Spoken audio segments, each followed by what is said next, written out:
मेरी जान बचा लीजिए प्लीज़। मेरी 7 नस्लें आपको दुआएं देंगी। चेहरे पर दुनिया भर की मज़लूमियत सजाए नायरा सिटी ऑफिसर के सामने बैठी थी। आपकी जान को किससे ख़तरा है देवी जी?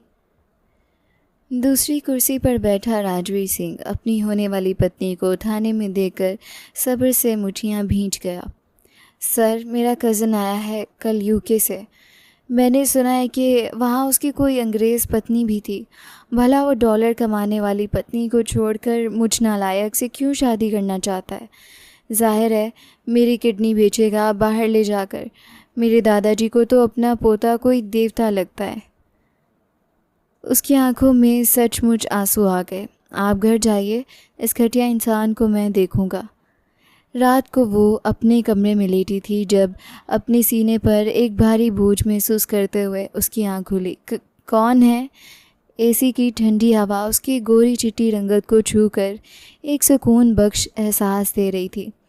गर्दन के गिर्द गुलाबी रंग के लिपटे मफलर की तह को सही करते हुए उसने एक टांग पर दूसरी टांग चढ़ाई और सामने बैठे शख्स को देखा जो किसी कॉल में मसरूफ़ था। चेयर का रुख मोड़कर वो उसकी तरफ पीठ किए बैठा था, जबकि उसकी लंबी कॉल ख़त्म होने का इंतज़ार करती नायरा लगातार अपना चेहरा बिगाड़ रही थी। इंतज़ार करना उसने आज तक नहीं सीखा था और आज ये शख्स उससे इतना इंतज़ार करवा रहा था। आखिरकार लगभग आधे घंटे के लंबे इंतज़ार के बाद सामने वाले ने कॉल काटकर अपना रुख बदला और सामने बैठी नायरा ने उसे गौर से देखा। फॉर्मल ड्रेस में ऊंचे लंबे कद और कसरती जिस्म के साथ वो बेहद हैंडसम लग रहा था। सलीके से बने बाल और चेहरे पर छाई संजीदगी उसे और भी आकर्षक बना रही थी। वो काफ़ी देर तक उसके चेहरे का जायज़ा लेती रही जब सामने वाले ने सर उठाकर उसे देखा और बिना किसी हैरत के काफ़ी देर तक देखता रहा। उसकी तेज़ नज़रों का असर था या जो भी, नायरा के गुलाबी चेहरे पर घबराहट साफ नज़र आने लगी। फरमाइए, मैं आपकी क्या सहायता कर सकता हूँ? अपनी उंगलियों को औकास में फंसाए उसने कौनियाँ टेबल पर टिका लीं और अपने होठों को तर करते हुए उस 19 साल की लड़की ने बोलने की तैयारी की। दरअसल सर, मैं यहाँ एक शिकायत दर्ज करवाने के सिलसिले में आई हूँ। वो हर मुमकिन कोशिश कर रही थी खुद को नॉर्मल दिखाने की, लेकिन दिल धड़क धड़क कर उसे बेचैन कर रहा था। वो शदीद डर का शिकार थी। वो जानती थी कि उसके पिता का बैकग्राउंड कैसा है, उसके दादाजी कितने ताकतवर हैं, उन लोगों की पहुंच न जाने कहाँ तक होगी। लेकिन इसके बावजूद वो आज दूसरी बार यहाँ थी। पहली बार उसे बाहर इंतज़ार के लिए बैठाया गया था और ऑफिसर उससे मिल नहीं पाए थे, पर आज दूसरी बार आखिरकार उनसे मुलाकात का मौका मिल ही गया था, जिसे वो किसी हाल में नहीं खोना चाहती थी। मैं यहाँ आपकी ही शिकायत सुनने के लिए बैठा हूँ, हुक्म कीजिए। सामने वाले ने कुर्सी की पुश्त से टेक लगाते हुए दिलचस्पी से उसे देखा और उसके इस तरह देखने पर अच्छी खासी बौखला कर वो पहलू बदल कर रह गई। अपनी नज़रों को झुकाए वो अपने हाथों को देख रही थी। सर, दरअसल मैं अपनी शादी के सिलसिले में आपसे मदद की गुहार लगाने आई हूँ। संजीदगी से अपने हाथों को देखते हुए उसने नज़रें झुकाकर आहिस्ता से कहा, आप जो भी कहना चाहती हैं खुलकर कहें। वो और उसका हौसला बढ़ाते हुए अब टेबल पर थोड़ा झुककर उसका चेहरा देख रहा था। सर, मेरा रिश्ता बचपन में मेरे बुआ के बेटे से हुआ था, जिसे मैं निभाना नहीं चाहती। अपने दिल के डर को ज़ुबान पर लाते हुए उसने सामने बैठे शख्स के चेहरे पर बिगड़ते भाव को नहीं देखा। मेरे दादाजी इस बात पर अड़े हुए हैं कि एक लंबा वक्त विदेश में गुजार कर आने वाले शख्स के साथ मैं पति पत्नी का रिश्ता बनाऊं। सामने वाले ने अपने होठों को भींचा और मुश्किल से अपनी मुस्कुराहट को रोका। वो पति पत्नी के रिश्ते का नाम ले रही थी, शायद ये जाने बिना कि इसका गहरा मतलब क्या होता है। जो भी था, लेकिन इस वक्त अपनी मासूमियत का मुजाहरा करते हुए वो हद से ज़्यादा हसीन लग रही थी। पर इस वक्त उसके रूप की तारीफ़ करने से ज़्यादा उस शख्स को उसकी बातों पर गुस्सा आ रहा था। सर, आप मेरी बात समझ रहे हैं ना? इस बार उसने पलकें उठाकर उस शख्स को देखा जिसने आहिस्ता से गर्दन हिलाकर अपनी पलकें झुकाईं, जिसका मतलब था कि वो पूरे ध्यान से उसकी बात सुन रहा है। और उसकी इस दिलचस्पी को देखते हुए नायरा और खुलकर अपना दुखड़ा रोने लगी। भगवान जाने वो आवारा, बदतमीज़ और अय्याश लड़का वहाँ विदेशी लड़कियों के साथ क्या क्या रंगरलियाँ मनाता रहा होगा, और मैं उस रंगीला मिजाज शख्स के साथ जो उम्र में भी मुझसे काफ़ी बड़ा है अपनी ज़िंदगी नहीं गुजार सकती। वो वही कह रही थी जो आज तक उसे सिखाया गया था। वो अपनी ज़ुबान नहीं बोल रही थी। यानी आप अपने पति को पहचानती भी नहीं है? आपकी कभी उनसे मुलाकात नहीं हुई? अपनी आंखों को सिकोड़ते हुए सामने वाले ने तस्दीक चाही और नायरा ने सर उठाकर सामने बैठे राजवीर सिंह की आंखों में देखा। पति नहीं, होने वाले पति, बल्कि ना होने वाले पति। उसके शब्द को सही करते हुए वो इस तरह लापरवाही दिखा रही थी जैसे उस रिश्ते को कभी दिल से स्वीकार ही ना किया गया हो। और राजवीर सिंह देर तक उसका चेहरा देखता रहा। आप अपना नाम दर्ज करवा दीजिए, बहुत जल्द आपकी शिकायत पर कार्रवाई की जाएगी। सामने पड़े पेपर को अपनी तरफ खींचते हुए उसने पेन उठाया और उसका नाम लिखना शुरू कर दिया। लेकिन उसके अंदर कैसा तूफान उठ रहा था ये सिर्फ वही जानता था। अपने होंठों को आपस में भींचे वो अपने चेहरे के भाव को नॉर्मल रखने की पूरी कोशिश कर रहा था, और सामने बैठी लड़की ने अपनी बड़ी बड़ी गोल आंखें मटकाते हुए अपना नाम लिखवाना शुरू कर दिया। जो जो वो पूछता गया वो चुपचाप लिखवाती चली गई। लेकिन अब उसकी आवाज़ में एक अलग ही खुशी थी। यानी उसे उम्मीद जाग गई थी कि ऑफिसर उसकी मदद करेगा और उसकी जान छूट जाएगी इस नापसंदीदा रिश्ते से। अब आप जा सकती हैं। बिना उसका चेहरा देखे उसने ठंडे लहजे में हुक्म दिया, और नायरा अपना बैग संभालती हुई उठ खड़ी हुई। Thank you so much sir, thank you so much. भगवान करे आप बहुत कामयाब हों। आप और आपकी पत्नी हमेशा खुश रहें, और आपके बच्चे।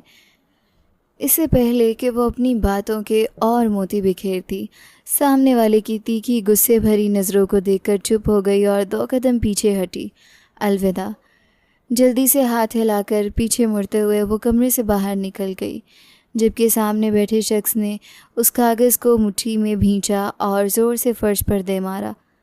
तो अब तुम्हें इस बात पर यकीन हो गया जिस बात को तुम मानने से इनकार कर रहे थे। कान में लगे एयरपीस से गूंजती हुई आवाज़ ने उसे और भी आग बबूला कर दिया। उसने झटके से अपना हाथ बढ़ाकर वो ब्लूटूथ कान से निकाला और टेबल पर दे मारा। इस वक्त उसकी हालत ऐसी थी कि अगर कोई भी उसके सामने आता तो वो उसे कच्चा चबा जाता। नायरा, बच्चे, खाना नहीं खाना क्या? जब से तुम आई हो कमरे में बंद हो। शाम के सुनहरे साए ढलते जा रहे थे। हाथ में चिप्स का पैकेट पकड़े वो लैपटॉप पर मज़े से चल रही फिल्म देख रही थी। आज खाना खाने का मूड ही नहीं है। मैं इतनी खुश हूँ। अपने बालों की ऊंची पोनीटेल को घुमाते हुए उसने आंखें मटका कर कहा। प्रेरणा देवी ने मुस्कुराकर उसे देखा। ऐसा भी क्या है कि मेरी सुनहरी गुड़िया आज इतनी खुश नज़र आ रही है? मोहब्बत से उसकी ठोड़ी को छू कर उन्होंने कहा, और नायरा ने लैपटॉप अपनी गोद से हटाकर एक तरफ रख दिया। लिपक कर वो अपनी माँ की गोद में लेट गई। आज मैं कुछ ऐसा करके आई हूँ जो हम दोनों के लिए बहुत फ़ायदेमंद होगा। अपने कंधों को उचकाते हुए वो बड़े मज़े लेते हुए कह रही थी, और प्रेरणा देवी खिलखिलाकर मुस्कुरा उठी। यानी मेरी बेटी कुछ ऐसा करके आई है जो मेरे लिए भी अच्छा है। उन्होंने उसे थोड़ा छेड़ना सही समझा, और नायरा सच में नखरे दिखाने लगी। कभी तो मेरी तारीफ़ किया कीजिए ना प्लीज़। अपनी आंखें छोटी करते हुए उसने अपना मुंह बनाया, और प्रेरणा देवी ने मुस्कुराकर अपना सर झटका।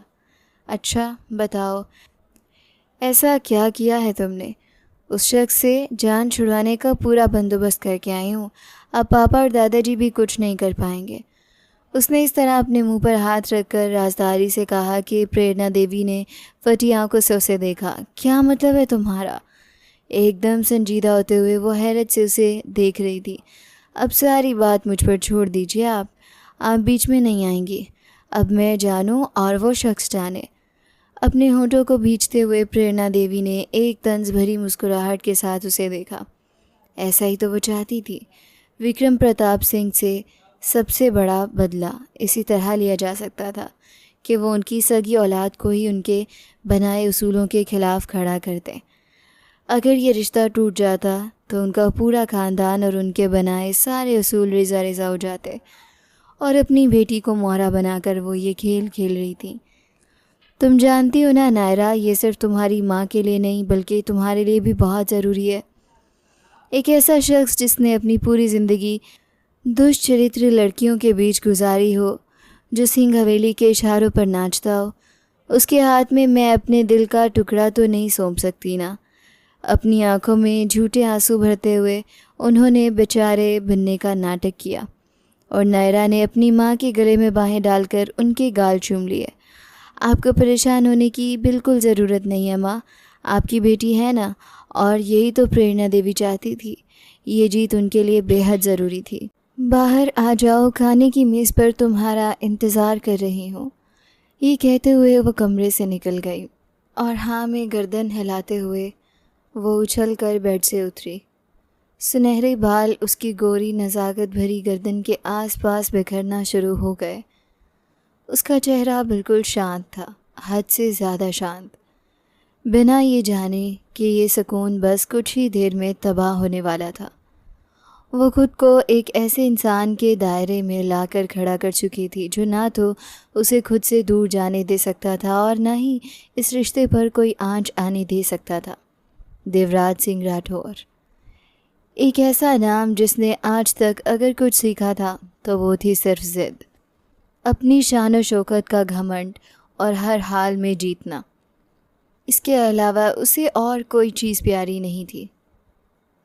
ठंडी हवा और हल्की हल्की बारिश ने गर्मी की तपन को कम कर दिया था।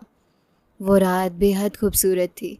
न जाने कितनी देर तक खिड़की के पास खड़े होकर उसने बाहर गिरती हुई सुनहरी बूंदों को देखा और फिर मुस्कुराते हुए खिड़की के पर्दे बराबर करके बेड पर चली गई। उसे बचपन से ही वक्त का पाबंद बनाया गया था। उसके उसूल ऐसे थे जिन पर वो कभी समझौता नहीं कर सकती थी।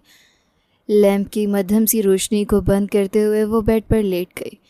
आंखें बंद करते ही सुनहरे सपने उसकी आंखों की दहलीज पर आ खड़े हुए और उन सब में सबसे प्यारा सपना अपनी माँ को खुश देखना था।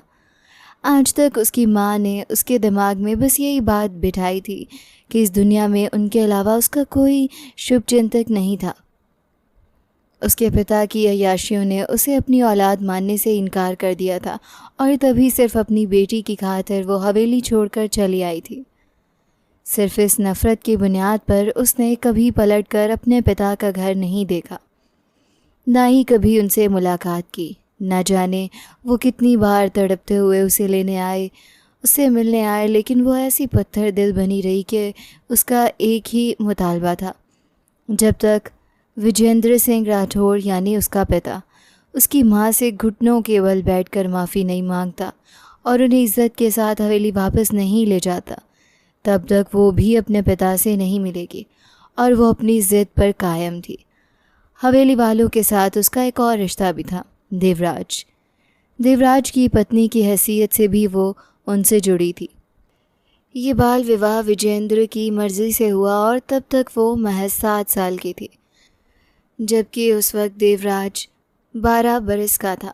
यह रिश्ता पूरी तरह बड़ों की रजामंदी से तय हुआ था, लेकिन हवेली से निकलने के बाद जब नंदिनी देवी के दिल में नफ़रत की आग भड़की तो उनके पास हवेली वालों को बर्बाद करने का एकमात्र रास्ता ये विवाह ही था, जिसे वो हर हाल में तोड़ना चाहती थी। अगर उनके बस में होता तो यह रिश्ता कब का ख़त्म हो चुका होता, पर अकेले पूरे राठौर ख़ानदान से टक्कर लेना उनके बस की बात नहीं थी। इसलिए उन्होंने राठौर परिवार की सबसे बड़ी कमज़ोरी को ही अपना हथियार बनाया, यानी आरोही विजेंद्र राठौर। नींद की गहरी वादियों में खोकर वो सब कुछ भूल चुकी थी। कमरे में उसकी गहरी सांसें गूंज रही थी। खिड़की से कूदकर अंदर आने वाले उस शख्स ने उसे बेफिक्र सोते हुए देखा और उसके होंठों पर एक दिलकश मुस्कान तैर गई। हाथ बढ़ाकर उसने लैंप की मध्यम रोशनी को एक बार फिर जलाया और झुककर उसका चेहरा देखने लगा। उसने काले रंग के कपड़े पहन रखे थे और चेहरे पर एक काला मास्क था। उसकी चमकती हुई सुर्ख आंखें उसके वजूद पर टिकी हुई थीं। उस पर झुकते हुए वो बेहद सुनहरे अंदाज में मुस्कुरा रहा था। तभी अपने बेहद करीब बढ़ते हुए वजूद और एक मदहोश कर देने वाली खुशबू को महसूस करके उसने अपनी आंखें खोली। धीरे धीरे आंखें खोलते ही उसने खुद पर झुके उस शख्स को देखा। पहले तो बेहोशी की हालत में, लेकिन जैसे ही उसे होश आया वो बुरी तरह डर कर उठने लगी। पर सामने वाले ने फुर्ती से आगे बढ़कर उसके मुंह पर सख्ती से अपना हाथ रख दिया। वो फटी फटी आंखों से उस दबी हुई रोशनी में सामने झुके उस शख्स को देखती रह गई, जिसका चेहरा मास्क के पीछे छुपा था। माथे पर बिखरे बाल और उनके बीच से चमकती दो आंखें। वो आंखें इतनी तेजस्वी थी कि उनकी चमक से उसकी आंखें चुंधिया गईं। वो थर थर कांपते हुए उस शख्स की इस हिम्मत को देख रही थी जो ना जाने कौन था और रात के इस पहर उसके कमरे में क्या करने आया था। दिमाग में हज़ारों सवाल थे, लेकिन उन सवालों का कोई जवाब नहीं था। वो तो डर के मारे जान दे देती अगर उसकी माँ को ज़रा सी भी भनक लग जाती, क्योंकि अगर उन्हें पता चलता कि रात के इस वक्त उसके कमरे में कोई मर्द था तो शायद वो गुस्से में उसका गला ही दबा देती। मैं अपना हाथ हटा रहा हूँ, खबरदार जो तुम चीखी तो। उसके कान के पास झुककर सरगोशी करते हुए उसने एक बार फिर उसे डर से कांपने पर मजबूर कर दिया। आरोही ने जल्दी जल्दी हाँ में अपना सर हिलाया, जैसे कह रही हो कि वो बिल्कुल नहीं चीखेगी, बस उसे इस गिरफ्त से आज़ाद कर दिया जाए। उस शख्स ने धीरे से अपना हाथ हटा लिया। उसके चेहरे पर कुछ भी साफ नहीं दिख रहा था सिवाय उन दो आंखों के जो बालों के पीछे छुपी थी, और आरोही इस हालत में थी भी नहीं कि उसे पहचान पाती। तभी उस शख्स ने उसकी कमर से पकड़कर उसे बेड से नीचे उतार लिया। कौन हो तुम, और रात के इस वक्त मेरे कमरे में क्या करने आए हो? थर थर कांपती आवाज़ में वो पीछे हटने लगी, जबकि सामने वाला कदम बढ़ाता हुआ उसके और करीब आता गया और फिर उसे कमर से थामकर सीधा दीवार से लगा दिया। यानी तुम ये जानना चाहती हो कि मैं कौन हूँ? उसके बेहद करीब आकर झुकते हुए वो जैसे उसकी सांसें रोकने पर उतार था। अपने जिस्म पर उसकी गहरी निगाहें महसूस करके आरोही ने जल्दी से अपने सीने पर हाथ रखकर खुद को समेटा। उसकी बड़ी बड़ी आंखों में आंसू तैरने लगे। रिलैक्स, तुम्हें कोई भी गलत नहीं समझेगा, कोई भी नहीं, क्योंकि इस घर में और होता ही कौन है? तुम्हारी मम्मी, जो तुम पर जान वारती हैं, तुम पर इतना विश्वास करती है, तो फिर डरना किस बात का? उस शख्स की उंगली आरोही की मांग से होती हुई उसकी गोरी गर्दन पर आकर टिक गई। आरोही की तो जान ही निकल गई। मेरी मम्मी मुझे मार देंगी, तुम जो कोई भी हो चले जाओ यहाँ से, भगवान का वास्ता है। अपने हाथ जोड़ते हुए वो रोते हुए गिड़गिड़ा रही थी। वो शख्स उसके जितना करीब खड़ा था, आज तक कोई भी मर्द उसके इतना पास नहीं आया था। उसका डरना लाजमी था। उसने अपना हाथ घुमाकर उसे खुद से सताया, उसकी गर्दन की महक को सांसों के रास्ते अपने अंदर उतारा और फिर 2 कदम पीछे हट गया। वो आंखें बंद किए बस थर थर कांप रही थी। उसे नहीं पता था कि उस शख्स का इरादा क्या था, वो किस हद तक उसकी ज़िंदगी को बर्बाद करेगा, लेकिन एक डरे हुए परिंदे की तरह आंखें बंद किए वो बस आने वाली मौत से नज़रें चुरा रही थी, जो शायद उसे दबोचने के लिए तैयार खड़ी थी। न जाने कितने पल गुजर गए, उस शख्स की खुशबू उसके आसपास बिखरी हुई थी। उसकी पकड़ में वो सहमी हुई खड़ी रही, यहाँ तक कि उसे एहसास ही नहीं हुआ कि वो पकड़ कब ढीली हुई और कब वो खुशबू धीरे धीरे दूर चली गई। उसने पलट कर देखा तो खुली खिड़की के अलावा कमरे में कोई नहीं था। वो दौड़कर खिड़की के पास आई, पर वहाँ कोई नहीं था। खिड़की के दरवाजे बंद करके वो कमरे से बाहर निकली। उसकी सांसें तेज़ चल रही थीं। सीढ़ियों पर आकर उसने नीचे झांका। हैरत की बात ये थी कि तूफान की तरह आने वाला वो शख्स पल भर में ऐसे गायब हुआ जैसे कभी था ही नहीं। अपने नाइट ड्रेस के गाउन की डोरियां बांधते हुए उसने मेन गेट से अंदर आती हुई अपनी माँ को देखा। वो तुरंत 2 कदम पीछे हट गई। रात के इस वक्त उसे बाहर निकलने की बिल्कुल इजाज़त नहीं थी, और अगर उसकी माँ उसे यहाँ देख लेती तो 100 तरह के सवाल खड़े हो जाते, लेकिन उनका ध्यान उसकी तरफ नहीं था। वो भारी कदमों से सीधी अपने कमरे में चली गई। आरोही सीढ़ियों से उतरकर नीचे आई, किचन में जाकर ठंडा पानी पिया और अपने चेहरे पर पानी के छींटे मारे। उसका नाजुक जिस्म पसीने से ततर-बतर था। कौन था वो?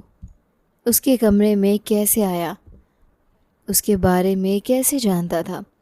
उसका शक बार बार अपने पिता पर जा रहा था।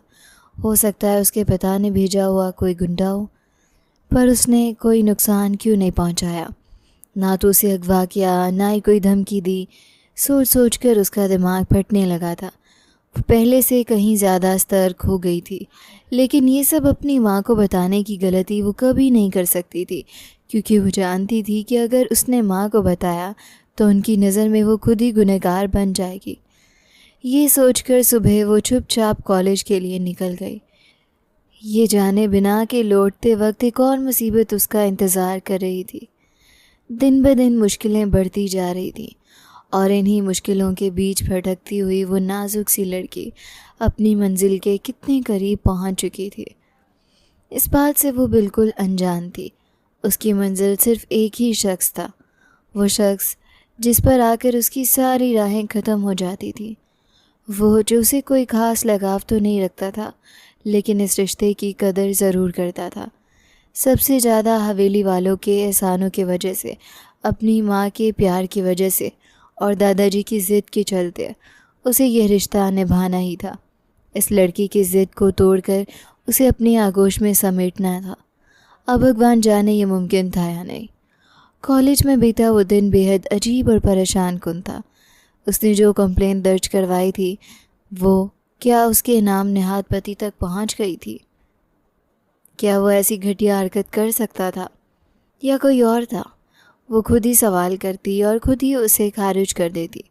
न जाने उसने कितने दिमाग लगाए और कितने ही अंदाजे गलत साबित हुए। डर इस कदर था कि ढंग से उसके गले से एक निवाला तक नहीं उतर रहा था। उस दिन नंदिनी देवी को अपनी किसी सहेली से मिलने जाना था। उनके लौटने पर आरोही चाय का कप लेकर अपने कमरे में बंद रही। डिनर पर उसकी नंदिनी देवी से मुलाकात हुई। तब तक सब कुछ ठीक था। दोनों के बीच आम दिनों की तरह प्यार भरी बातें हो रही थीं कि अचानक उनके मोबाइल की घंटी बजी। आरोही सोफे पर कुछ ही दूर शांति से बैठी रही। नंदिनी देवी ने उसे देखा। उनके चेहरे के भाव बेहद सख्त हो गए।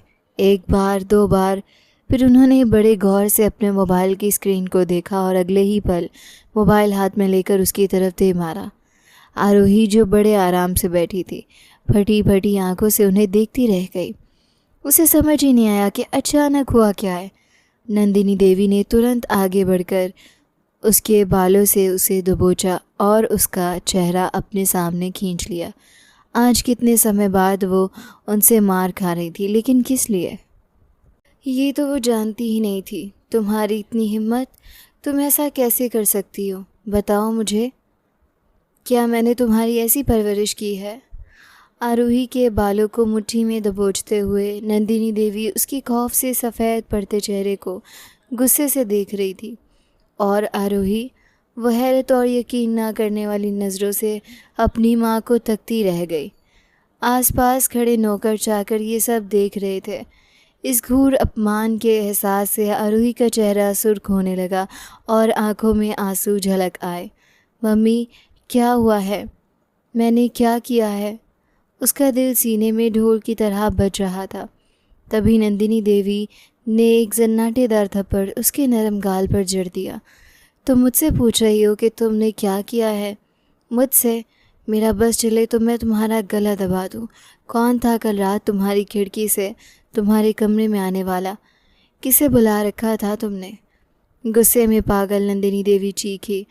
अपने कमरे में अपने उस अय्याश बाप की तरह रंग रलियाँ मनाती हो? अभी उम्र ही क्या है तुम्हारी?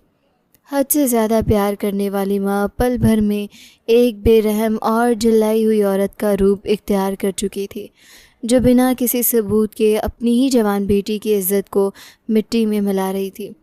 उस पर हाथ उठा रही थी। कोई भी नहीं था मेरे कमरे में, मैंने कुछ नहीं किया।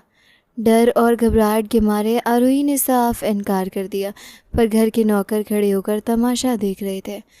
ये कोई छोटा मोटा झगड़ा नहीं था, बल्कि एक बड़ा तूफान था जो पूरे घर में फैल चुका था। नंदिनी देवी ने झटके से अपना मोबाइल उठाया और आरोही के सामने वो तस्वीरें कर दीं जो उन्हें एक अनजान नंबर से मिली थी। तस्वीर में आरोही दीवार से साथ खड़ी थी और वो नकाबपोश अजनबी उसके कंधे के पास झुका हुआ था। आरोही का चेहरा तो साफ दिख रहा था, पर उस झुकने वाले शख्स के सर के अलावा कुछ नज़र नहीं आ रहा था। आरोही का वजूद वहीं जम गया, उसकी सांस जैसे गले में ही अटक गई। अब उसे यकीन हो चुका था ये ज़रूर उसके पिता विजेंद्र सिंह राठौड़ की कोई नई चाल थी, या फिर वो शख्स जिसके साथ बचपन में उसका गठबंधन हुआ था। इस ख्याल से ही उसकी जान पड़ बन गई। मैं इसे नहीं जानती मम्मी, मुझे नहीं पता ये शख्स कैसे अंदर आया। रोते हुए, हिचकियाँ लेते हुए उसने अपनी सफाई देने की कोशिश की, पर सब बेकार साबित हुआ। नंदिनी देवी ने उस पर एक से बढ़कर एक घिनौना आरोप लगाया। उसे उसके बाप की तरह अय्याश कहते हुए झटके से धक्का दिया और आरोही घुटनों के बल ज़मीन पर गिर गई। वो जानती थी कि उसकी माँ को चोट पहुँचाई है। जाहिर है किसी भी माँ के लिए अपनी बेटी की ऐसी तस्वीरें देखना किसी सदमे से कम नहीं होता, पर ऐसा बुरा व्यवहार आरोही के लिए सहना नामुमकिन था। वो फटी फटी आंखों से उन्हें चिल्ला चिल्ला कर बोलते देखती रही, जब तक कि वो गुस्से में अपने कमरे का दरवाज़ा बंद करके चली नहीं गई। अपने मुंह पर दोनों हाथ रखकर आरोही फूट फूट कर रो पड़ी। कैसी किस्मत थी उसकी। एक तरफ पिता जो अपनी अय्याशियों में डूबकर अपनी बेटी को ही भूल गया, और दूसरी तरफ माँ जिसका प्यार भी वक्ती साबित हुआ। वो औरत जिसने उसे जन्म दिया, जिसके साए में वो पल पल बड़ी हुई। वो एक झूठी तस्वीर देकर उस पर आत्मसम्मान को इस तरह कुचल सकती है। माँ तो ढाल होती है ना, वो तो साथ खड़ी होती है, सच्चाई जानने की कोशिश करती है, पर सब व्यर्थ था। न जाने रात के किस पहर तक वो अपने कमरे में घुटनों पर सर रखे रोती रही। दर्द, तड़प और सिर्फ तड़प। वो बार बार उस अनजान शख्स को कोस रही थी जिसकी वजह से आज उसकी ये हालत हुई थी। वो रात उसकी ज़िंदगी की सबसे भारी रात थी। ऐसे कई ज़ख्म उसने बचपन में भी झेले थे, पर जैसे जैसे वो बड़ी हो रही थी, नंदिनी देवी ने उस पर हाथ उठाना छोड़ दिया था। आरोही अपनी माँ से बेहद प्रेम करती थी और बदले में उनका विश्वास चाहती थी, पर कभी कभी नंदिनी देवी उसे इस तरह ठुकरा देती थी कि उसका बचा कुचा आत्मसम्मान भी बिखर जाता। उसे लगता जैसे वो उनकी सगी औलाद ही ना हो। अगले दिन अपनी माँ से नाराज़गी और दुख का इजहार करने के लिए वो बिना कुछ खाए पिए तैयार होकर सीधी कॉलेज के लिए निकल गई। शर्मिंदगी इस कदर थी कि वो घर के नौकरों से भी आंखें नहीं मिला पा रही थी, जबकि नंदिनी देवी को तो जैसे इस बात की कोई परवाह ही नहीं थी।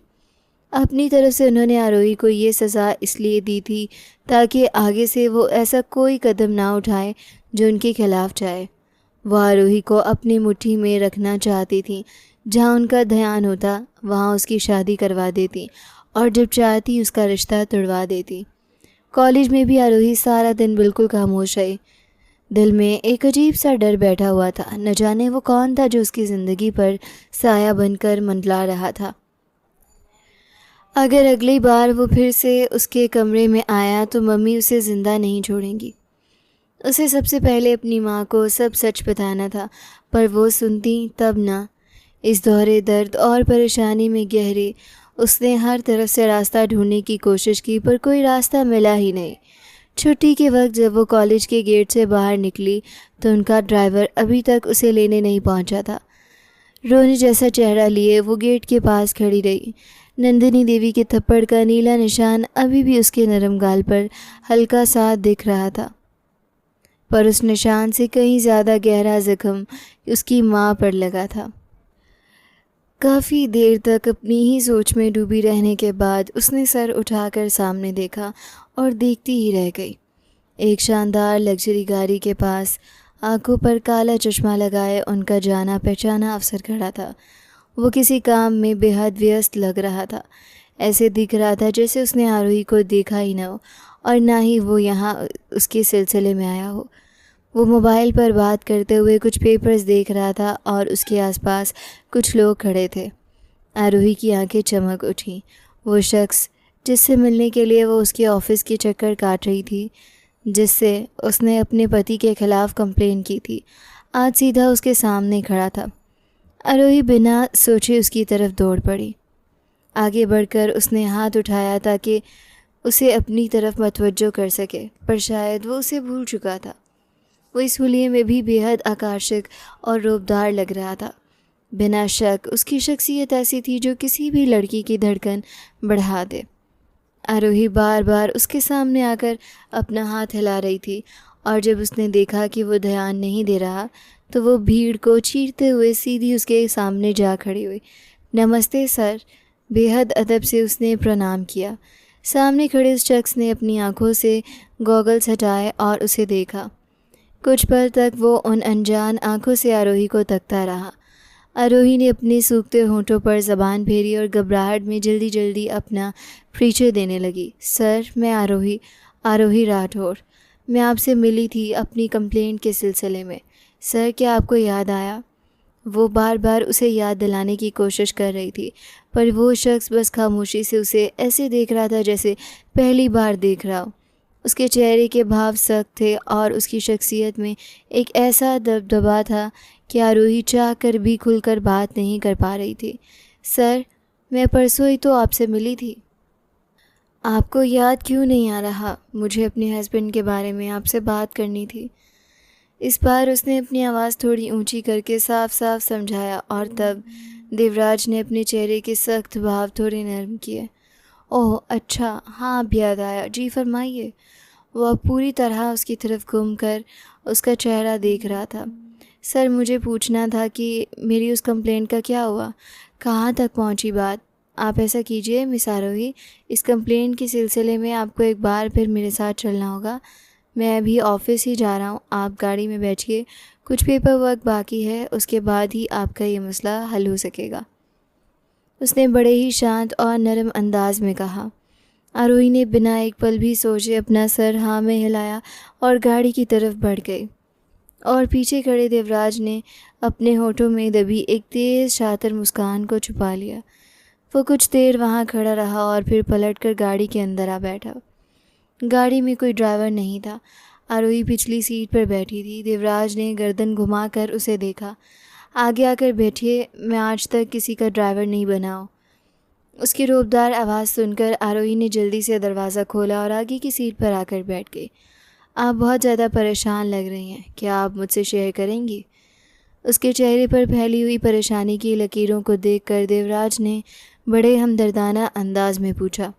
आरोही ने गर्दन घुमाकर उसे देखा। मेरी परेशानियों के सारे रास्ते इसी एक रिश्ते पर आकर ख़त्म होते हैं। मुझे अगर इस रिश्ते से आज़ादी मिल जाए तो मेरी मम्मी बहुत खुश हो जाएंगी।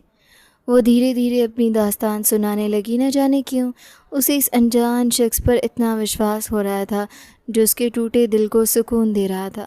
आपको एक बार अपने हस्बैंड से मिल लेना चाहिए, उनसे बात करनी चाहिए। हो सकता है कि वो एक अच्छा इंसान हो।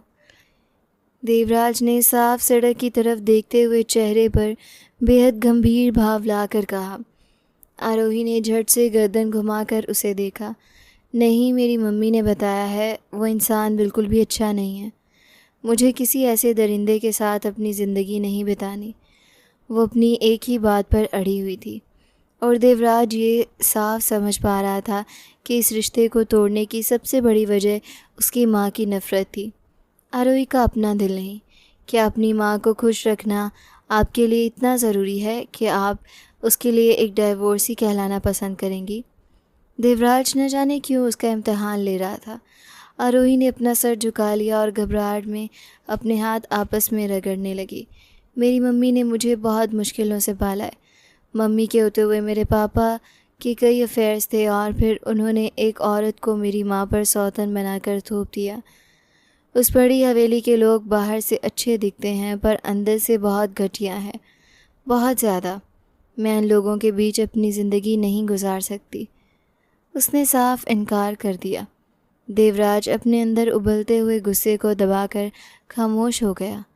आरोही ने अपनी ज़िंदगी के बारे में जो कुछ भी सोचा था, सच्चाई उसके बिल्कुल विपरीत थी। न जाने कितनी गलतफहमियां थीं जो उन दोनों के दरमियान दीवार बनकर खड़ी थी। दोनों अपनी अपनी जगह खामोश रहे। गाड़ी के शीशों पर पर्दे गिरे होने की वजह से आरोही नहीं देख पाई कि गाड़ी किस रास्ते जा रही है। जब अचानक गाड़ी रुकी तो उसने गर्दन घुमाकर बाहर देखा। क्या तुम पहुंच गए? क्या हम पहुंच गए? उसकी आवाज़ बेहद नरम थी। देवराज बिना कुछ बोले गाड़ी से उतरा और दूसरी तरफ का दरवाज़ा खोलकर उसे बाहर आने का इशारा किया। बाहर आकर जब आरोही ने आसपास देखा तो ये वो जगह बिल्कुल नहीं थी जहां वो पहली बार गई थी।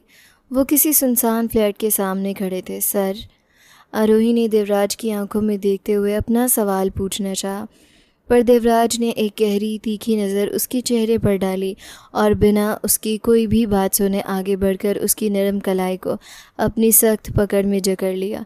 वो उसे खींचते हुए फ्लैट के अंदर लेकर जा रहा था और उसके साथ किसी बेजान गुड़िया की तरह खींचती चली जाने वाली आरोही अब पूरी तरह बेयारो मददगार थी। ये आप मुझे कहाँ लेकर आए हैं सर? उस फ्लैट का दरवाज़ा बंद होते देखकर वो पलटकर कहने लगी। उसका चेहरा डर के मारे पीला पड़ चुका था और आवाज़ मुश्किल से गले से निकल रही थी। देवराज ने बिना एक पल गवाए उसे खींचकर अपने बेहद करीब कर लिया। वहीं लेकर आया हूँ जो तुम्हारी असली जगह है। उसके बदले हुए बाकी लहजे और इस तरह करीब खींचने से आरोही के पूरे जिस्म में एक झटका सा लगा। वो तड़प कर दूर हटी, आंखें फाड़े उसे देखने लगी। छोड़िए मुझे, जाने दीजिए।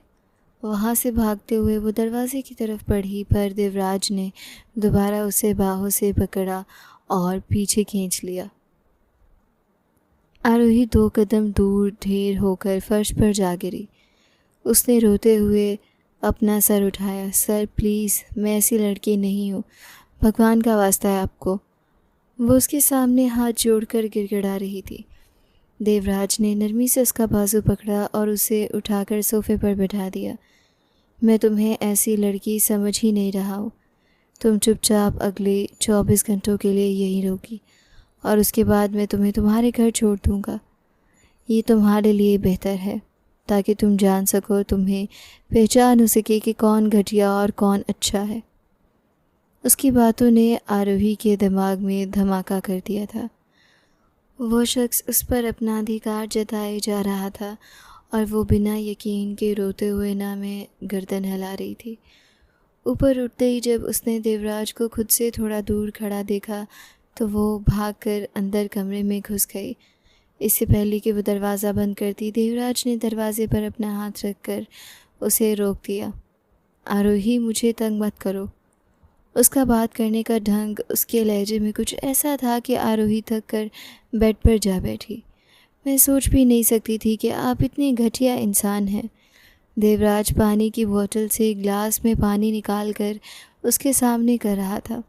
आरोही ने झटके से अपना हाथ बढ़ाकर ग्लास को फर्श पर दे मारा। ग्लास के टुकड़े दूर तक बिखर गए। मुझे मेरे घर छोड़कर आइए, मेरी मम्मी मुझे मार डालेगी, उसने रोते हुए उसकी तरफ देखकर कहा। देवराज ने झटके से उसे खींचकर अपने सीने से लगा लिया। वो एक डरे हुए परिंदे की तरह उसके सीने से लग गई, लेकिन घबराहट में उसकी नज़र साइड टेबल पर रखी एक छोटी सी फ़ोटो फ्रेम पर गई। आरोही का रुख बिल्कुल उस तस्वीर की तरफ था। बुआ जी? उसकी फटी फटी नज़रों में हैरानी थी। तस्वीर में उसकी मुस्कुराती हुई बुआ शारदा देवी दिख रही थी। उसने गर्दन घुमाकर उस शख्स की तरफ देखा। बुआ जी की फ़ोटो यहाँ क्या कर रही है? ये तो मेरी बुआ है। वो इतनी भोली थी कि अब तक सच्चाई समझ नहीं पाई थी। वो कभी उस तस्वीर को तो कभी देवराज को देख रही थी। अगर बुआ को पहचान लिया है तो बुआ के बेटे को पहचानने में क्या हर्ज है? आरोही को लगा जैसे उस फ्लैट की छत धड़म से उसके सर पर गिर गई हो। वो डर कर 2 कदम दूर हट गई और उस शख्स को देखने लगी जो उसके सामने खड़ा था। देवराज ने मुस्कुराकर अपने बालों में उंगलियां फेरी और उन्हें माथे पर बिखेर दिया और आरोही को एक और झटका लगा। माथे पर बिखरे बाल और वही दो चमकती हुई आंखें। इससे पहले उसने कभी देवराज की आंखों में आंखें डालकर देखने की हिम्मत ही नहीं की थी। अपने दिल पर हाथ रखे वो वहीं सुन खड़ी रह गई। उसके सामने खड़ा शख्स कोई और नहीं, देवराज सिंह राठौर था। वो शख्स जिससे रिश्ता तोड़ने के लिए वो पुलिस और कोर्ट के चक्कर काट रही थी। वो शख्स जिसके सामने वो अपने ही पति को बुरा भला कह चुकी थी। और अगर उसकी माँ को पता चल जाता कि देवराज उसके साथ है या देवराज उसके कमरे में आया था, तो अंजाम क्या होता। वो इससे आगे कुछ सोचना ही नहीं चाहती थी। देवराज ने उसके खुले हुए मुंह को अपनी उंगलियों से बंद किया और उसकी आंखों में देखते हुए उसके चेहरे पर हल्की सी फूंक मारी। आरोही, देवराज सिंह राठौर, अगर बुआ के बेटे को पहचान चुकी हो तो थोड़ा कम हैरान हो। अब मैं तुम्हारी आंखों के सामने ही रहूँगा। उसने बड़े ही शाही अंदाज में झुककर अपने सीने पर हाथ रखते हुए कहा। आप? नहीं नहीं, ऐसा कैसे हो सकता है, हे भगवान। न जाने उसके मुंह से क्या क्या निकल रहा था। अपने सर को दोनों हाथों से थामती वो वहीं फर्श पर बैठ गई।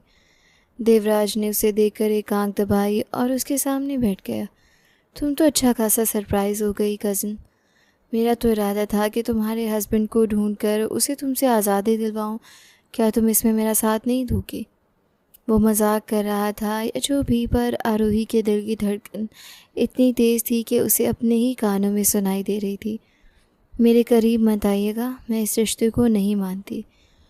वो डर कर दूर हटने लगी। देवराज वहीं सुकून से बैठा रहा। अगर मुझे तुम्हारे करीब आना होता तो उस रात तुम्हारे कमरे में अपना अधिकार लिए बिना नहीं जाता। मैं तो बस तुम्हें ये बताना चाहता हूँ कि जो औरत तुम पर विश्वास नहीं कर सकती, क्या उसने तुम्हारे पिता पर विश्वास किया होगा? ये एक उलझा हुआ सवाल है। वही सवाल छोड़कर वो उसकी आंखों में देखता हुआ कमरे से बाहर निकल आया और आरोही वहीं बैठी धर धर कांपती रही। किस्मत उसके साथ कैसा खेल खेल रही थी। इतने साल वो इस शख्स से दूर रही, यहाँ तक कि उसकी शक्ल भी भूल चुकी थी। उसे पता था कि शारदा देवी विदेश में अपनी फैमिली के साथ रहती हैं और उनके फेरा रस्म के तुरंत बाद ही वो चली गई थी। वो कब वापस आएं, कब ये शख्स यहाँ आकर रहने लगा, उसे कुछ नहीं पता था। ना ही हवेली के लोगों से उसका कोई ध्यान था। हाँ, कभी कभार दादाजी से बात हो जाती थी, पर अपनी ज़िद में वो उन्हें भी चैलेंज करके कॉल काट देती थी।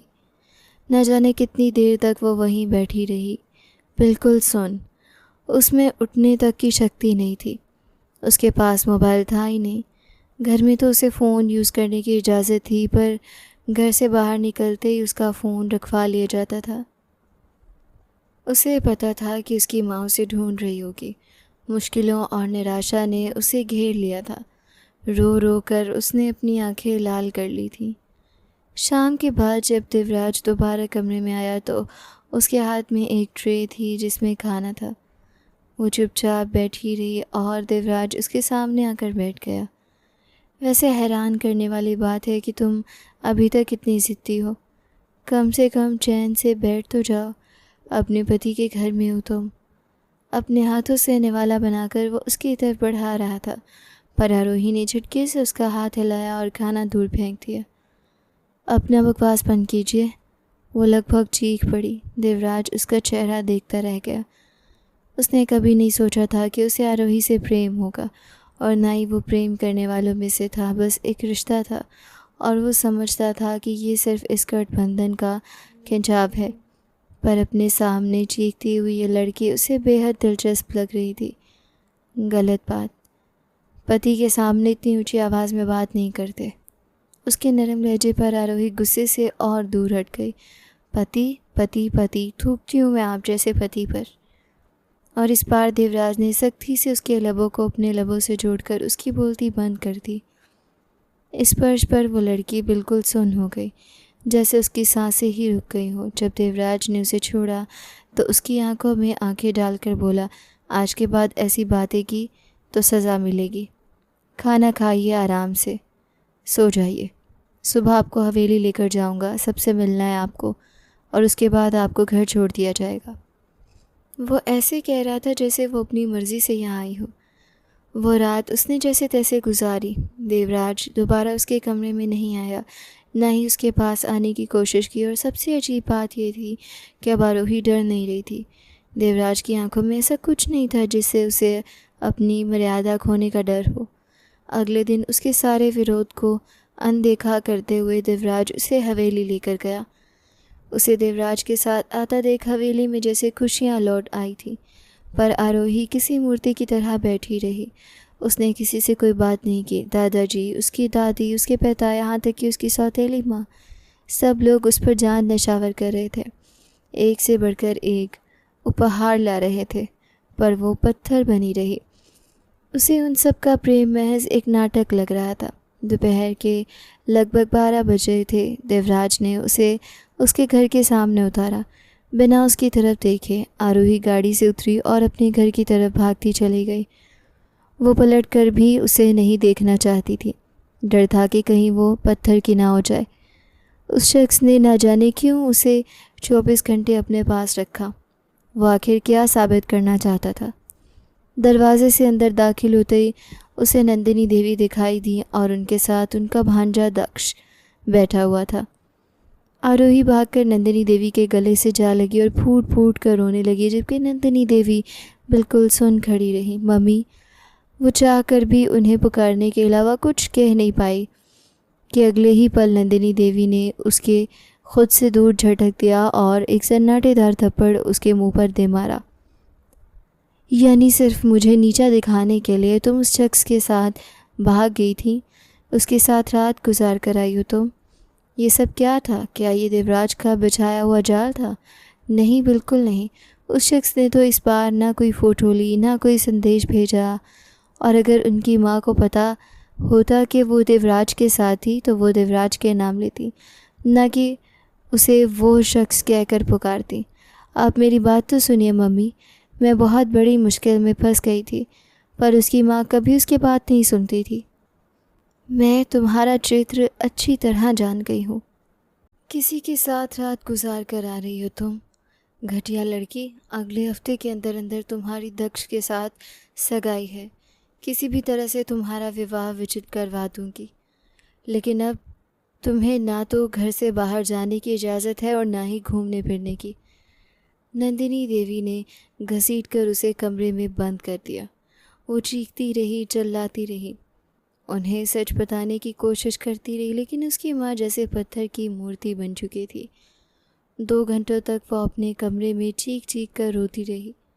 दरवाज़ा पीट पीट कर उसके नरम हाथ दुखने लगे, लेकिन उसकी माँ को उस पर तरस नहीं आया।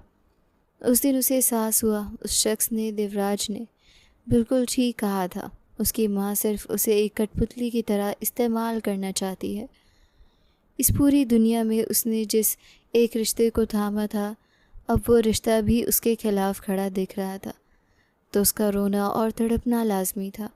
उसकी माँ ने बिना उसे अपनी बेटी समझे तरह तरह के घिनौने आरोप लगाए, यहाँ तक कि उसका खाना पीना भी बंद कर दिया। वो तब तक इस कमरे में बंद रहने वाली थी जब तक कि वो दक्ष से सगाई के लिए हाँ नहीं कहती थी।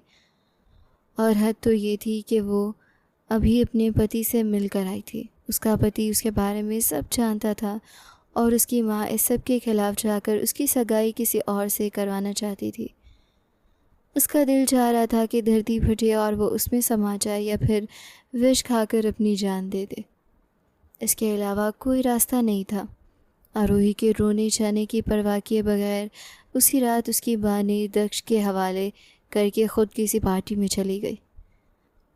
उनका कहना था कि वो 2-3 घंटों में लौट आएंगी। तब तक दक्ष यहीं रहेगा और उसका ध्यान रखेगा, ताकि घर की कोई नौकरानी उस पर तरस खाकर खाना ना दे दे। वो लड़की फर्श पर गिरी हुई थी। पहली बार उसका दिल सीना फाड़ कर चाह रहा था, काश काश वो हवेली से वापस ही ना आई होती। उसके खाने ना खाने के बावजूद वो शख्स देवराज रात दिन उसके आसपास मंडलाता रहा था। उसके कड़वे शब्दों के बावजूद उसने आरोही का ध्यान रखा, एक बार भी उस पर तंज नहीं किया, ना ही उसे बुरा भला कहा। और यहाँ उसकी सगी माँ निढाल सी, वो वहीं फर्श पर बैठी रही। उसे यकीन था कि आज रात वो यहीं दम तोड़ देगी। कभी कभी हमारे अपने ही हमें सिर्फ एक महाराज समझते हैं। नंदिनी देवी, जिसने विजेंद्र सिंह के रहते हुए ही गैर पुरुष से अवैध संबंध बांध लिए थे, और जब विजेंद्र को इस बात का पता चला तब भी बाज ना आकर उन्होंने उनसे बददिमागी शुरू कर दी, जिसके नतीजे में उन्होंने न सिर्फ अपना घर तबाह किया बल्कि अपनी बेटी की परवरिश और अब उसकी ज़िंदगी भी बर्बाद करने पर उतर आई थी। उनकी अय्याशियों पर अब तक कोई रोक नहीं लगी थी। कमरे का दरवाज़ा खुला और आरोही ने बेहद कमज़ोर हालत में अपना सर उठाकर देखा। दक्ष मुस्कुराता हुआ कमरे में दाखिल हुआ। वो अपनी सारी बची खुची हिम्मत समेट कर उठी। दक्ष, प्लीज़ तुम मम्मी को समझाओ, मैं जानबूझकर नहीं गई थी, मुझे देवराज लेकर गए थे। दक्ष कुछ देर हैरानी से उसे देखता रहा। देवराज? देवराज देवराज सिंह राठौर, मेरे पति। इस तरह का परिचय आरोही ने करवाया था कि दक्ष का गला कड़वाहट से भर गया। उसने आगे बढ़कर उसके खूबसूरत चेहरे को देखा। अब तुम उसे भूल जाओ, वो तुम्हारा पति नहीं बल्कि मैं तुम्हारा होने वाला पति हूँ, और तुम्हारी माँ को मैं समझा दूँगा। अभी तुम मेरे पास हो, मेरे हवाले, तो सिर्फ मेरी बात सुनो और समझो। उसके बेहद करीब आते हुए वह उसे डरावना लग रहा था। दूर रहो दक्ष, दूर रहकर बात करो। अपनी उंगली उठाकर वो चीखी। दक्ष को भी अंदाज़ा हो चुका था कि अगर आरोही अपनी माँ को मनाने की कोशिश करेगी तो उसकी माँ सारा दोष आरोही पर ही मंडेगी। यही तो होता है जब हमारे अपने माँ बाप हमारे खिलाफ खड़े हो जाएं, तब ये समाज हमें कच्चा चबा जाता है। दक्ष ने उसे दोनों बाहों से घसीटकर अपने करीब कर लिया। आज की रात मुझे खुश कर दो, जैसे कल देवराज सिंह को खुश करके आई हो। वो उसकी गर्दन पर झुकता जा रहा था, जबकि फड़फड़ाते और चीखते हुए आरोही ने पहली बार अपनी माँ को पुकारा। एक बार, दो बार और फिर तीसरी बार उसकी ज़ुबान से वो नाम निकला जो वो कभी निकालना नहीं चाहती थी, जिसके बारे में उसने आज तक कभी नहीं सोचा था। देवराज। उसने चीखते हुए देवराज को पुकारा। न जाने क्यों उसके दिल ने कहा था कि इस दलदल से निकलने के लिए सिर्फ वही आ सकता है, कहीं से भी, खिड़की से कूदकर या दीवार बांधकर, पर वो आ जाए। उसका दिल तीव्रता से प्रार्थना कर रहा था। आरोही के चीखने की परवाह किए बगैर दक्ष उस पर हावी होता जा रहा था कि अचानक दरवाज़ा झटके से खुला। दक्ष ने पलट कर देखा। वो सच में आ गया था। वो जिसे पुकारते वक्त आरोही ने सोचा भी नहीं था कि वो सच में आ जाएगा। दक्ष की पकड़ में आरोही तड़प कर रह गई। देवराज की लाल गुस्से से भरी आंखों को देखकर दक्ष ने तुरंत आरोही को खुद से दूर धकेला। बिना एक पल गवाए आरोही खुद को छुड़ाती हुई दौड़कर उस शख्स की तरफ बढ़ी और पूरे अधिकार के साथ उसके सीने से जा लिपटी। देवराज सिंह राठौर की बाहें उसकी कमर के आसपास कस गई थी। वो रो रही थी, चीख रही थी, कांप रही थी, और उसे खुद में समाते देवराज की खूनी निगाहें दक्ष पर टिकी हुई थी। उस दिन उसने कुछ नहीं देखा, बस दक्ष को कॉलर से पकड़ा और जानवरों की तरह पीटना शुरू कर दिया। यहाँ तक कि उसने दरवाजे के बीच गिरी हुई उस लड़की को भी नहीं देखा जो अपनी आंखें बंद करती और बेहोश हो चुकी थी। वो दक्ष को तब तक पीटता रहा जब तक कि घर के सारे नौकर चाकर तमाशबीन ना बन गए। जब दक्ष अधमरा होकर फर्श पर गिर गया तब देवराज ने पलटकर आरोही को अपनी बाहों में भरा। पहली बार उसके पत्थर दिल में एक अजीब सा डर धड़का था। उस मोम की गुड़िया को उठाकर अपनी बाहों में समेटते हुए वो हॉस्पिटल की तरफ दौड़ा। अगर आज वो सही वक्त पर ना आता तो न जाने क्या अनर्थ हो जाता। रात को उसके घर आना बेमकसद नहीं था। वो उसके कमरे में एक खुफिया कैमरा लगा कर गया था ताकि वो आरोही पर बीतने वाले हर ज़ख्म को जान सके। नंदिनी देवी ने उसे मारा, वो बर्दाश्त कर गया क्योंकि वो चाहता था कि आरोही रिश्तों की असलियत अपनी आंखों से देखे। पहले वो उसे फ्लैट पर लाया, फिर हवेली, फिर उसे उसकी माँ के हवाले किया ताकि जब तक वो खुद हकीकत ना देख ले तब तक उस पर संदेश ना करे। और अब जब उसने दक्ष को उसके करीब आते देखा तो पहली बार देवराज के तन बदन में आग लग गई थी। उसने सोचा था कि वो प्रेम नहीं करेगा, पर ये लड़की तो तब से उसके लिए प्राण प्रिया थी जब से उनका गठबंधन हुआ था। वो घर के आसपास ही था। वो नहीं चाहता था कि वो उससे दूर हो और आने में देर हो जाए। ये उसकी किस्मत थी कि उसने समय रहते अपनी पत्नी की मर्यादा को बचा लिया। हॉस्पिटल में रोती पीटती नंदिनी देवी को किसी ने अंदर आने ही नहीं दिया। उन्होंने बाहर बड़ा हंगामा खड़ा कर दिया था। उसी तमाशे का इस्तेमाल करती हुई वो अपनी बेटी से लिपटने की कोशिश कर रही थी, पर पहली बार आरोही ने अपनी माँ को खुद से दूर धकेल दिया। मैं देवराज के साथ जाऊंगी, पापा के घर। ये सिर्फ शब्द नहीं थे, ये नंदिनी देवी के चेहरे पर एक करारा थप्पड़ था। उनकी जिद और घमंड की सबसे बड़ी हार थी। तुम ऐसा कैसे कर सकती हो? तुम अपनी मम्मी से नाराज़ हो, पर हम घर चलते हैं मेरी जान। उन्होंने लपक कर उसे एक बार फिर अपनी झूठी ममता के जाल में फंसाना चाहा, पर आरोही मूर्ति की तरह शांत पड़ी थी। मैं आपसे कह चुकी हूँ कि मैं अपने पति के साथ अपने पापा के घर जाऊँगी। वो पूरे ज़ोर से चीख पड़ी। विजेंद्र सिंह राठौर पीछे हाथ बांधे कुछ कदम दूर खड़े नम आंखों से अपनी बेटी को देख रहे थे, जबकि दीवार के सहारे खड़ा देवराज पहली बार उसके मुंह से मेरे पति शब्द सुनकर अपना सर झुकाए एक अजीब से गर्व और खुशी से भर गया। उस दिन वो हवेली में आ गई। वो हवेली जो उसका असली घर था, वो घर जो उसके पिता का था। वो अपने पिता से इतने साल नफरत करती रही और अब उनके सीने पर सर रखकर बच्चों की तरह रो पड़ी। आई एम सॉरी पापा, आई एम रियली सॉरी। वो तड़पते हुए रो रही थी। विजेंद्र सिंह भला अपनी बेटी को रोता कैसे देख सकते थे, जिसे उन्होंने इतने सालों के बाद पाया था। उन्होंने उसके माथे पर अपने होंठ जमाए और उसे खुद में समेट लिया। इस हवेली में उसे क्या नहीं मिला? इज्जत, सम्मान, बेहद प्रेम, एक बेटी होने का गर्व, और नंदिनी देवी के लाख हाथ पैर जोड़ने के बाद भी उसने उनसे हमेशा के लिए रिश्ता तोड़ लिया। अगर किसी को एक जगह से ठोकर लगती है तो उसे सतर्क हो जाना चाहिए। अगर अगली बार वो फिर वहाँ जाता है तो ये उसकी मूर्खता है। वो उसकी माँ थी, उनके लिए आदर था, पर वो अब विश्वास के लायक नहीं थी। पूरे 2 महीनों के बाद देवराज उसके सामने खड़ा था, मुस्कुराते हुए उसे देख रहा था, और आरोही अपने सीने पर बाहें लपेटे अपना रुख मोड़ गई। उस मोम की गुड़िया को खुद से दूर जाता देख देवराज ने झटके से उसे अपने सीने से लगा लिया। अपनी आंखों की नमी को छिपाते हुए आरोही शिकायत कर बैठी। यहाँ बस लाने की जल्दी थी राठौर साहब, इस तरह भुला देना था। देवराज ने बेताबी से उसका चेहरा अपने हाथों में थामा और उसके खूबसूरत नक्शो नगार पर अपने होंठ रख दिए। देवराज सिंह राठौर, तुम्हें कभी नहीं भूल सकता। तुम मेरी ज़िंदगी का वो हिस्सा हो जिसे अगर मैंने खो दिया तो मैं पूरी सृष्टि खो दूँगा। उसे खुद में समेटे वो अपने स्नेह से उसे लाल कर रहा था और वो शर्मा कर दूर हटने लगी। मैंने बुआ जी से बात कर ली है, वो आज ही तुम्हारे पापा से बात करके रस्म तय करेंगी। अब रुखसती के लिए तैयार हो जाओ।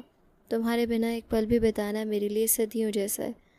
अपने दिल की तड़प को उसके सामने जाहिर करते हुए वो अपना दिल हार गया और आरोही शर्माती हुई अपना गुलाबी चेहरा झुका कर रह गई।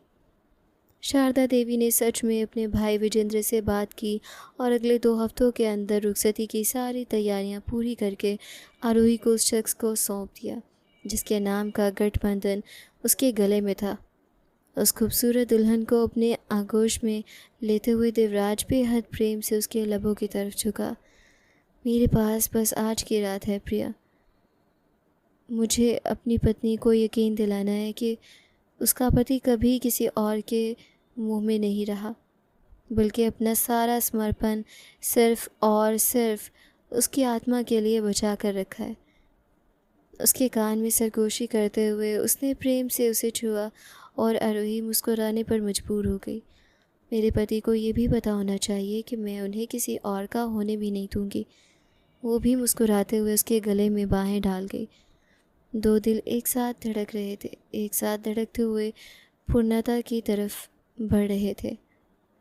और यही तो प्रेम की प्रकाष्ठा होती है, जब प्रेम पवित्र होकर हर झूठे रिश्ते को पीछे छोड़कर अपनी मंजिल को पा लेता है।